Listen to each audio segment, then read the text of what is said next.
Welcome back to episode number 30 of Fork This City. And this week, we're heading to the Lower East Side to review Forsythia, a Roman trattoria inspired by the flavors, hospitality, and traditions of Italy. Then we're diving into the recent social media drama surrounding one of our favorite New York City spots, Kawaii Cafe. If you've seen the viral review making the rounds, we're going to set the record straight and debunk some of the claims that have people talking. And finally, we're discussing the collaboration nobody saw coming. Maybe some people did. Johnny's Pizza and PopUp Bagels. Is it a match made in carb heaven or just another New York City food stunt? Let's get into it. Again, it's the Big 3-0. I'm your co-host, Josh Einbinder, joined alongside Gabby Martin, aka Instagrubs. Gabby, how we doing? The big 3-0. I didn't know if we would make it here. Actually, I did. I personally thought we would, but I still feel like this is a really big accomplishment to post 30 episodes of us straight up talking about food. Yeah, 30. I mean, that's not a small feat. 70 more to 100. And the goal should be by 100, we're signed to a podcast network. Yeah, I think it's doable. I mean, we could talk about food all day long. I don't know if you saw in our DMs someone message us like, love listening to your podcast. I And it, did. you I saw did see that? that. Yeah, no, that was a nice ego boost. I was like, wow, we have a fan. Yeah, I was, because I think we assume sometimes no one listens, but we've been getting messages that people actually listen. The thing is, we do draw listeners. Like, I don't want to. I'm not exposing our numbers, but we do have listeners to the full length episodes. Obviously, we do better on social media, but I think a goal of mine and maybe yours is I would like to up the numbers of the full length episodes. I, yeah, what do you mean? Of course. That's the Yeah. whole point of the episode. Yeah, the socials are great, but I actually really, the main product is the podcast. Yeah. Yeah. But I don't know, social media these days, you have to be doing short content to get people hooked. But I would love people to watch. I noticed one of our YouTubes got more than 10 views, which, it was one of our interviews. So that felt nice. Just that like people want to see the full length Oh, for sure. episode. I mean, if you guys want to see what my icy slushy shirt looks like last weekend, you will have to watch on YouTube because I was wearing the shirt. And maybe we'll do more visuals so you guys are tempted to watch us And if you're on. listening, we are open to ad reads and episode entitlements. So please, and we can make it look nicer. So if you entitle an episode, we'll do a ticker tape at the bottom with your ad and any special offers you want to promote. So just throwing that out there. We are going to hit 10,000 on Instagram really soon. I was slacking today on Insta because I was working. But come summertime, I will be on that Instagram. Message me at Fork the City Pod. I will answer pretty quickly because I have more time. We could talk all things food. However, people, all you Joe Schmoes, love you guys. Best motherforkers ever. Keep asking to come on the podcast. I don't know if we're I don't know if that's the vibe we put out that we'll just talk to anyone on the podcast about food, like random followers. But I think for now, we're going to be interviewing like people in the restaurant industry. I think it's Everyone wants to, endearing. It's it is, it's everyone it's wants to talk endearing. about Yeah, food. it's nice. I love getting the random DMs. Like, would love to come on, but guys, make your own podcast if you want to It's talk food. sweet, but like Yeah. Steve from Michigan, like you want to just be on the episode to just talk about how much you love food. It's Yeah. maybe one day we could figure out a segment for it where people could come on and maybe rant about their Maybe favorite I think place. I think the next thing we should graduate to is leaving voicemails. Because a lot of podcasts do that. You can call in, leave a voicemail. We play the voicemail, and then we can answer the question, or they give us a take, and we react to the take. I agree with the take. I think maybe people leaving voicemails about their favorite dishes, that would take a certain type of person. Personally, I know maybe you I've would called do into that. many. I've left many voicemails. Yeah, uh, Zero. for podcasts. A lot of baseball podcasts. Oh my God, you leave voicemails. Have you ever been on the episode? Yes, I have. I've been on a couple episodes. Yeah. Wait, can you send me the clips of you asking your questions on voicemail?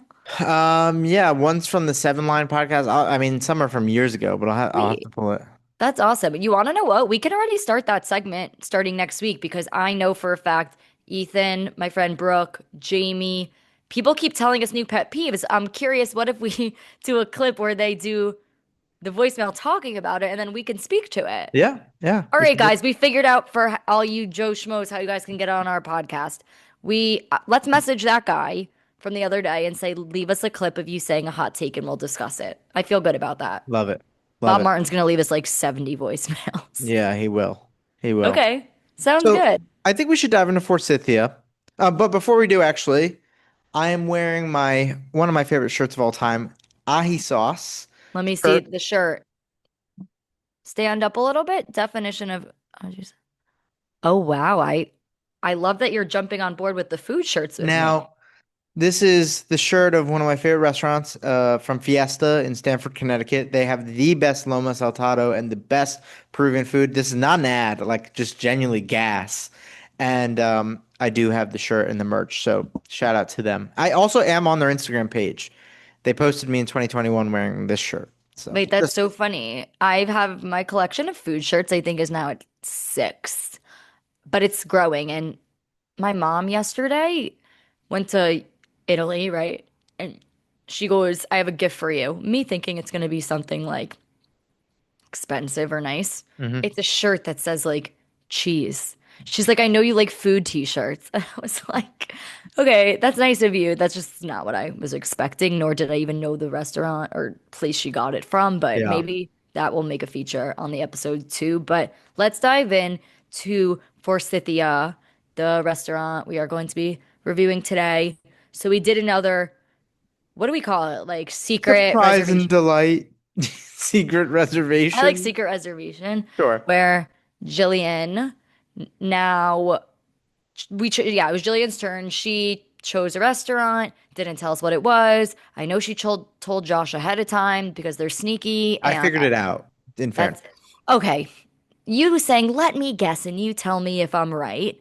That's ruining Secret Reservation. I know you knew. Whatever, I didn't know. So great choice made by Jillian Martin, my cousin. And we went to Forsythia. It is a very small pasta vibe. It's like wine bar vibes. Yeah, I think Very that's a cute. good way to describe wine bar vibes. I actually had this place bookmarked for a long time, and a lot of people that I follow on Belly had ranked it very high, but and I had reservations previously there. Like I'd always made a reservation as like a backup and then canceled it because like we went somewhere better or like we just didn't want pasta.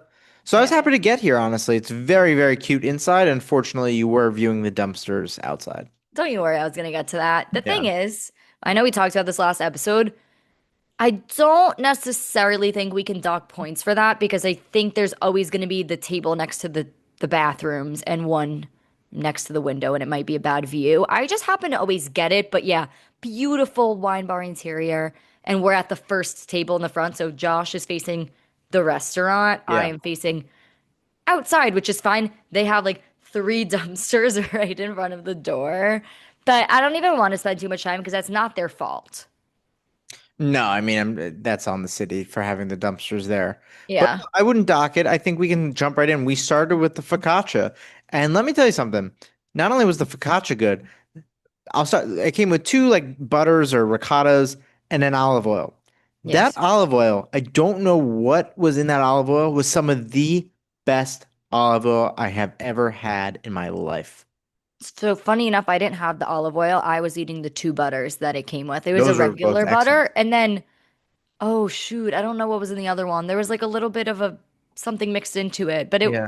oh my God, that's gonna Was it not like a whipped ricotta, like no. something? It It was another butter. was a It was butter. like garlic butter or like something else. It was really good. Didn't Yeah. taste that It extreme. was excellent. Yeah. I wanted to order another one. I said to everyone, like, I think I need another one. I've never, and it's not free. You have to pay for the focaccia. I really wanted to get another one.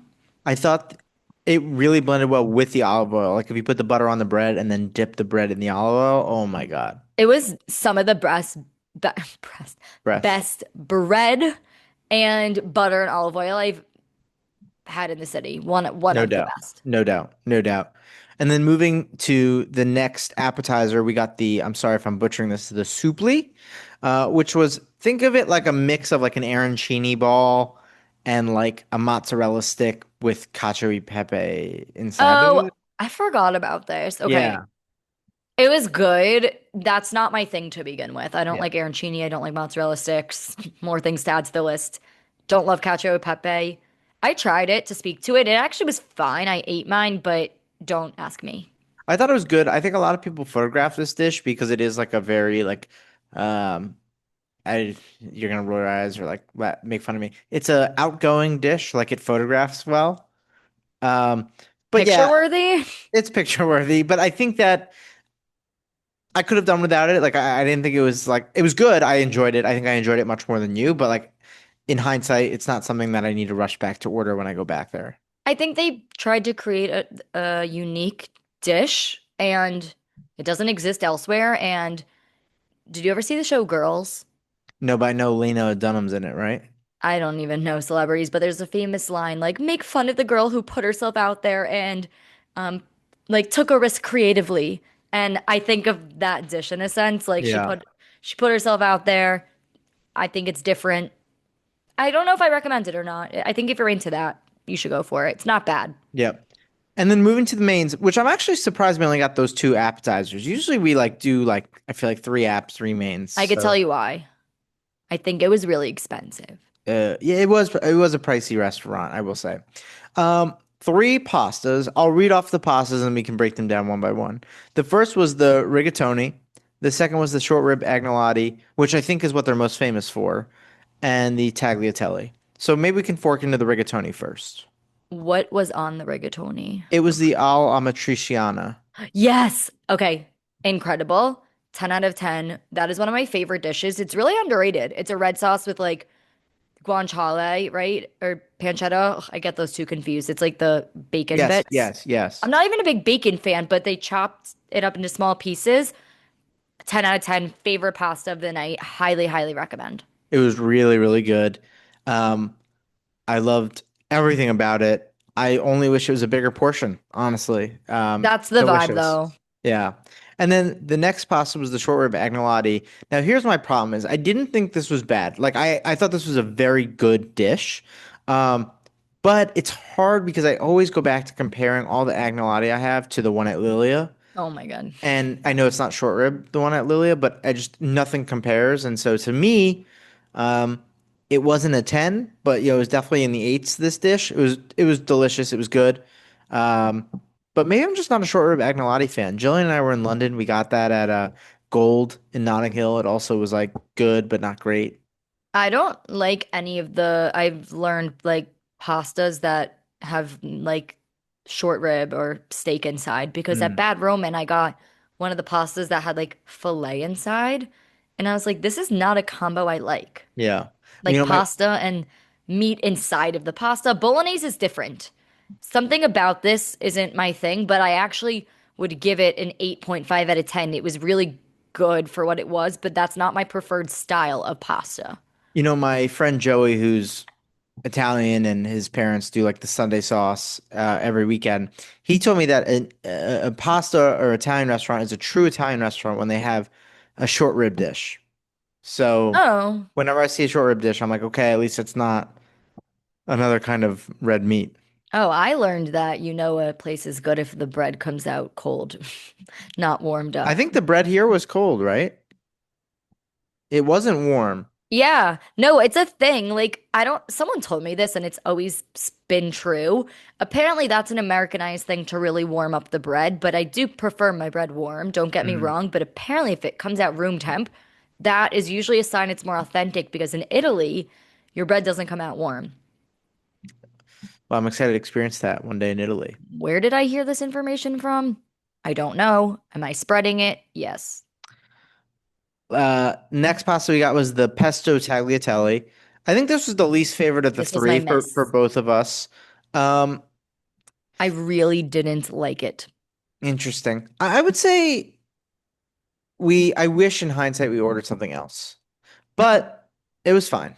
I like pesto pasta. It didn't taste like pesto. It tasted like olive oil on pasta and a hint of pesto. You bring up a good point. There was a lot of olive oil on this pasta. It didn't taste like pesto. Something about it really didn't click with me. And everyone was kind enough that when I said I didn't like it, everyone was like, finish the amatriciana. So I was totally fine. But yeah, that was a big no for me. I do not recommend it. I think overall with the mains, before we dive into the dessert, it's a very good restaurant. It's very cute. I think it would be a great date spot. Like that's a great like Saturday night date. Um, I agree. it's a good restaurant. It's a wine bar. looking place. Yeah. Yeah, it's like two different rooms. They're like that aren't connected to each other, it appears. So it's like Yeah, two Shalom different Japan is the same. storefronts. It's like they own both It's rooms. like Chata as well. But Yeah, Chata was bigger, but same we've thing. seen it happen quite a few times. I Yeah. don't know Yeah. why places do that. Maybe to have more space. And then we got three desserts. I think this is also maybe why we didn't get more appetizers because we got a lot of desserts. Okay, well, we couldn't agree. That's true. So I, of course, had to get the chocolate sorbet, which I ended up eating 87% of it I, because that was I, really my pick. I did advocate for you to get it though. The maritoso and the Bunet al la Piemontese. Okay, you need to explain what those things are to the listeners because that means nothing. So the Bunet is basically like a chocolate cake with ice cream on top. Like I think it's like a flourless chocolate cake, It was essentially. so good. Really rich though. Really, it was good. The sorbet was delicious. The I thought sorbet the was sorbet was icy. incredible, and I like that. It added like a crunch. And as No, Nadia, as no one Nadia, likes. as Nadia said, I'm all about texture, right? I like the softness of the ice cream with the crunch of the ice. It really made the food in Right. my mouth You're explode. right in one way. She does explain food like that, but I don't think she's going around saying people like icy sorbet. Like I don't think that's how she's using that. And you got to stop referring to her because we haven't even posted her interview yet, so No, people don't even know what you're talking about. But the way she no, describes people do. food, It's on Instagram, the post. that's true. The way she describes a hamburger is literally I, insane. yeah, I was in awe of Beautiful. her. I was in awe of her. She, So Josh is taking what she's saying, but like kind of using it incorrectly. yes. And But then, wait, pause. The sorbet yes, though did have sea salt on top, and I I thought it thought was really good. really good. I loved all the desserts. What was the third one? The third one was the maritosa, which I don't really know how to describe it. It was like a piece of bread, almost like with like ricotta on top or whipped cream on top. I don't even know how to describe it. Okay, I don't even know how to describe it either. Really good. I would recommend the sorbet definitely comes in last place for me because it was icy. I don't know why. It's a sweet bun, popular in Rome, made from a soft brioche-style Yeah. dough that is split and generously filled with whipped cream, often dusted with powdered It's sugar. like donut-esque. It's Yeah, really good. We split it in fourths and we ate it in a second. It tastes like a donut, a powdered donut. yeah, yeah. My order goes the cake one, the donut one, the sorbet. I loved all of it. I loved every dish there except for the pesto pasta. It was really good. Great vibes. I highly recommend the restaurant. And I want to try Resdora eventually and like Masara on Park because I feel like all three of those are kind of like the in the same family of pastas, like same like vibe, same dishes. I've Like gotten a Resdora res quite a few times, but it's always like 10 p.m. I've never kept it when it popped up. that's definitely on my list for sure. Right, because when I had Snag a while ago, that was one of the ones I had on it, and it kept taking it, but it was always at a time I wouldn't want to Mm. go. I think the listeners too need a break from Italian food. Yeah. We are really sorry. Yeah. And at the same time, our next restaurant review is going to be Misi. I'll say it. It's going to be Italian. So Yeah. it's just the order where we ate, but we're sick of it too. So don't get us wrong and whatever. These are pretty well-known places, and I think people want to hear our opinions on them, despite what you haters might say. So yeah, that was Forsythia. Now let's talk about the Kawaii Cafe drama. Do you want to explain the story? Because you found it before me, but I'm more than happy to explain it. I would love to explain the story. I thought so. In short, a Daddy Snacks called her an influencer. I don't even think she was a wannabe influencer. She had like 350 followers. Basically, this person went around New York City trying different coffee shops. And she posted a video of the exterior of Kawaii Cafe and then another clip of her trying the coffee from Kawaii Cafe and said it wasn't good, it didn't have any flavor, blah, blah, blah. The thing is, and Kim, the owner who we interviewed in February, who is just the sweetest, very hardworking, has a great shop, like really highly recommend Kawaii Cafe. Kim posted a response video and said, like, hey, I'm always open to feedback, but that is not my cup. We have our logo on our cup, and they also didn't have like the tall thing at the top. And the straw was the wrong color. Yes. And the video took off. It took off on TikTok, especially. And people started to attack this person online. And obviously, social media is a vicious, vicious place. And we know that firsthand from Facebook. But um, what we know is she fabricated her lie of the coffee review. And why someone would do that, I don't know. I think it's rather odd to lie about places you're eating at. Like, imagine we didn't eat at Forsythia and we're just like talking about the dishes. It's really weird. Yeah. Is there more to the story? I think that like is the general gist of what happened Okay, with Kawaii. But I have a question then, yes. because you sent me the drama. By the time I heard about it, the video was gone. You mentioned before that there was a clip of the Kawaii's exterior prior to her review because I didn't see that. The only thing I saw was her holding the cup saying this is bad. So she's doubling down on the exterior of Yes. Kauai. Well, that's why I know she was had to have been lying.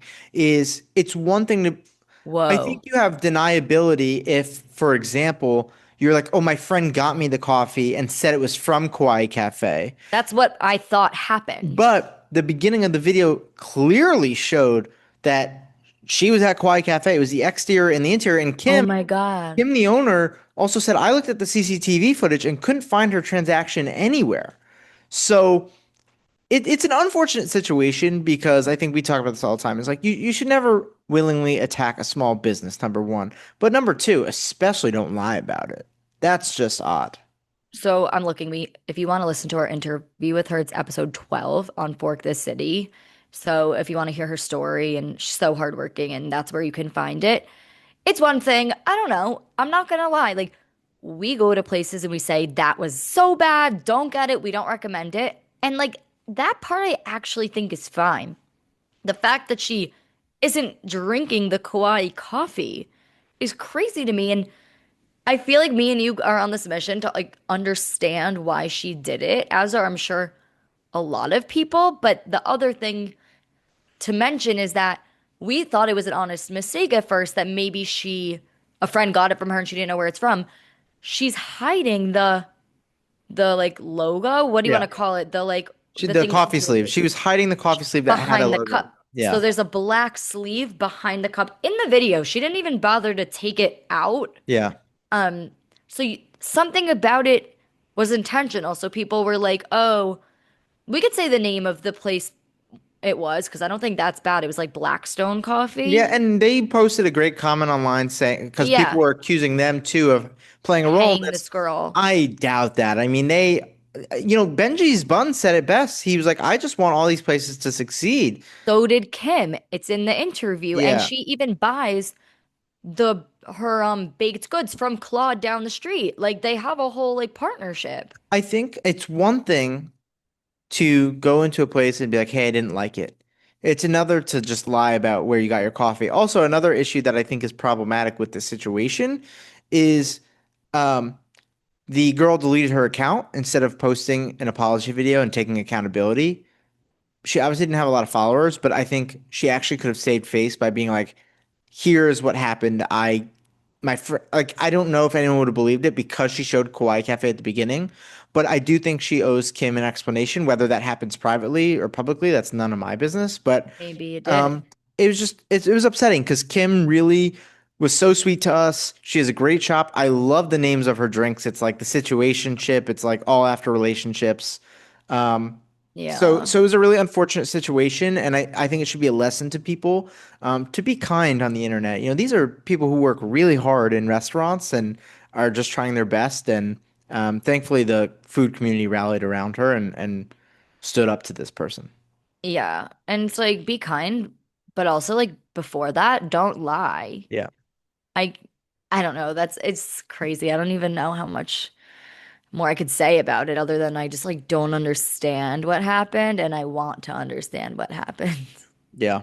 But Kim, if you're listening, you are just so kind, and I was happy that you were getting your flowers. A lot of influencers started going there, trying it after, Yeah. and she deserves a success. So we're so happy for her, and definitely visit Kawaii Cafe. Well, this reminds me of, okay, you're gonna have to bear with me. Vanderpump Rules, okay? Do you know what that is? I know what it is. Yes. It's the TV show where it's not even on anymore. It was at Sir, the restaurant, and it was about all the employees, okay? Hmm. Years later, Scandival happened, where Tom Sandoval, right, cheated on his like long-term girlfriend, Ariana Madix, who was taken off. She's on Love Island now, all that She was, stuff. and she was on Chicago on Broadway. Yeah, cheated on her with this other girl, Raquel, whatever, doesn't matter. When this was going on, Tom Sandoval and Tom Schwartz had their own restaurant.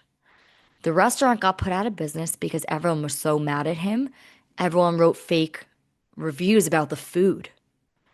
And they were begging on social media, like, we understand he did something horrible, but please stop trashing the food here.